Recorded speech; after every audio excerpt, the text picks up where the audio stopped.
Hello trainers, Ganeto here, and here I am with more teams on Halloween Cup, this time with a slight twist. We're gonna focus on Carbink and how you can manipulate this Pokemon towards your advantage. Starting off, we're gonna have 4 teams in total, and of course we're gonna analyze their strongest assets and their core breakers so that you can have a clear understanding of those teams. However, let's start off from Carbink because this Pokemon needs a lot of excels to be useful on the Great League formats, and the Great League limit being that 1500 CP. To do so, you do not even need to invest fully on it. I have a level 40.5 here, which means that I have added only 10 of those excels on my Carbink, and it still performs very well, and I'm pretty amazed by it. I'm not too sure why I didn't do it much earlier this season, because Carbink is an absolute beast and a must-have, especially for the Halloween Cup and the Great League in total. So it is gonna be an investment that you are not gonna regret for sure,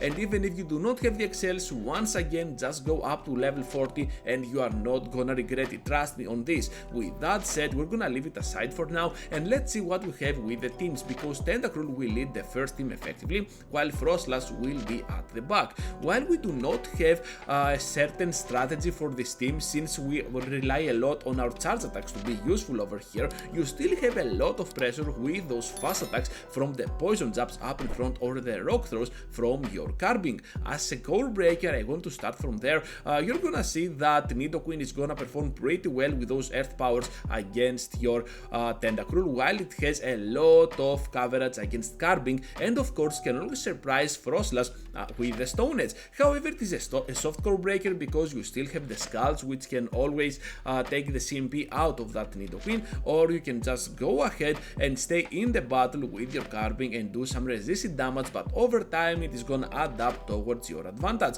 Of course, so an avalanche from your Frostlass will just seal the deal, and that is gonna be all for the first team showcase, which is a pretty strong line that I really recommend to you.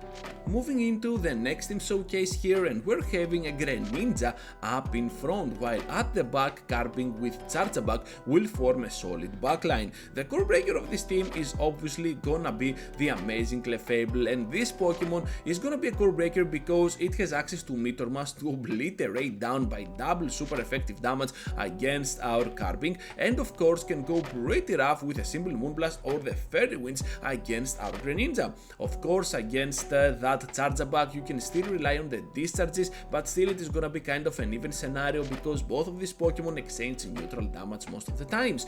So up in front now with our Greninja, you're gonna be able to do a lot of solid work with those deadly charge attacks, especially the Hydro Cannons, while Night Slash is gonna help you either for some cheap damage or to get the boost, or even super effective against those ghost types, and you might need that extra coverage against the ghost types with this exact backline. However, Carbink being a safe switch here can definitely help you out against any weird lead, especially those fairy types up in front. Even against something like a fighter, feel free to rotate around your Carbink, because Carbink is an amazing beast, and since we do not have certain threats that Carbink is afraid of, like Gligar on this meta, I think that it is a much better safe switch than it is on the Open Great League. Even against an Escavalier, you can still apply a lot of pressure with those rock throws. Let's proceed now into the next team showcase, and we're gonna see Golbat up in front. This Pokemon can always be a troublemaker for a lot of teams, especially with Shadow Ball, and you can go ahead and get really used to those baits with a Poison Fang, and you can get some really nice shields out of your opponent. You're gonna be on an even better scenario. I really like this team, has coverage against a lot of threats, even against an electric type up in front like a Galvantula or a Charjabug. You can always rotate on your Fortress while you keep your hard check on the end with your Carbink. So you can see the synergy here. Feel free to rotate around your Fortress to see what your opponent might do, and still keep your shields on the end game for your Carbink, so that you can melt down pretty much whatever they have at the back with those rock throws. So with both Fortress and Golbat covering that Carbink's weakness to Nidoking and Nidoqueen, you're gonna be just fine with this team. Also, you can get that early shield with your Golbat. Of course, the Shadow Ball is just gonna hurt even more, especially if you have a Shadow Golbat on your team.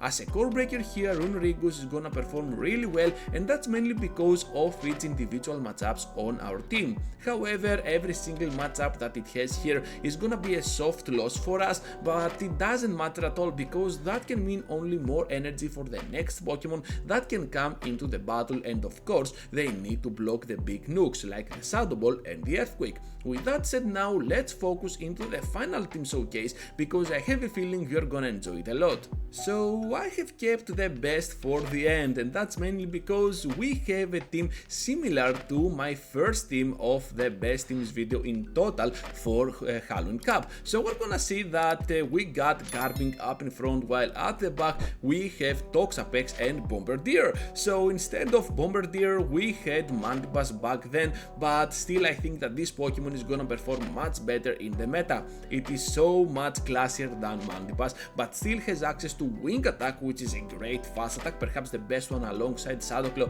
and the Counter at this point, and of course to Fly, which means that you can use a unique move towards your advantage, and sometimes it is gonna perform even better than Aerial Ace, so you can always rely on that. Of course, unlike Mandibuss, this Pokemon has access to Payback, which is just gonna add up more damage and more nukes to this team because you already have Moonblast and Sludge Wave from your Toxapex and your Carbink, so you can definitely rely on that. The only core breaker that I found out for this team is gonna be Tyranitar, and that's mainly because of its ability to destroy down with its immense high attack stat everything that it is gonna face. So against that Carbink, it is gonna exchange a lot of heavy pressure on both sides, but still Tyranitar is gonna perform much better against Toxapex and Bombardier by resisting those moves, the fast attack of its opponents, and of course relying on the Smackdown to completely farm down most of the times those threats.